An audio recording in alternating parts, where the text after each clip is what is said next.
ইরানের গ্যাস ক্ষেত্রে ইসরায়েলি হামলার প্রতিশোধ নিতে মধ্যপ্রাচ্য জুড়ে পাল্টা হামলা চালিয়েছে তেহরান। এতে লক্ষ্যবস্তু করা হয়েছে সৌদি আরব, কাতার ও সংযুক্ত আরব আমিরাতের একাধিক জ্বালানি স্থাপনা। ইরানের এই কঠিন প্রতিশোধ গ্রহণের পদক্ষেপে পুরো অঞ্চলের বিদ্যুৎ ও জ্বালানি সরবরাহ ব্যবস্থা ভেঙে পড়ার উপক্রম হয়েছে। ইরানের হামলায় কাতারের প্রধান গ্যাস ক্ষেত্র রাস লাফান ব্যাপক ক্ষয়ক্ষতির সম্মুখীন হয়েছে। এর প্রতিক্রিয়ায় কাতার তাদের দেশ থেকে ইরানি সামরিক ও নিরাপত্তা কর্মকর্তাদের অবিলম্বে বহিষ্কারের নির্দেশ দিয়েছে।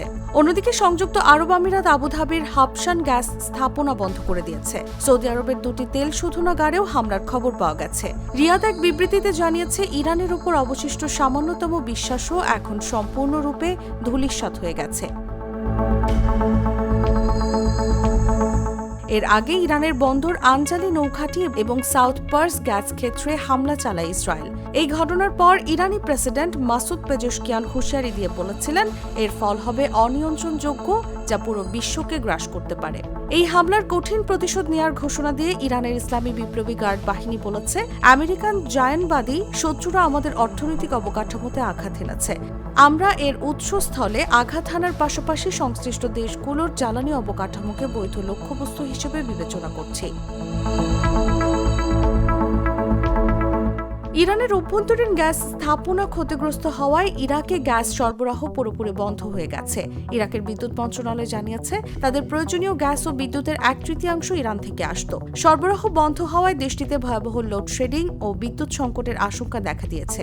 ইরান এরই মধ্যে উপসাগরীয় অঞ্চলের আরও 5টি গুরুত্বপূর্ণ স্থাপনা খালি করার নির্দেশ দিয়েছে, যার মধ্যে রয়েছে সৌদি আরবের সামরেফ শোধনাগার ও আল জুবাইল পেট্রোকেমিক্যাল কমপ্লেক্স, আমিরাতের আল হাসান গ্যাস ক্ষেত্র এবং কাতারের মাসাইদ হোল্ডিং ও রাস লাফান।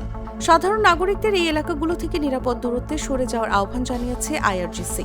এদিকে ইসরায়েলের ভেতরে ইরানের পাল্টা হামলায় তেল আবিব এবং অধিকৃত পশ্চিম তীরে অন্তত 4 জন নিহত হওয়ার খবর নিশ্চিত করেছে আন্তর্জাতিক গণমাধ্যমগুলো।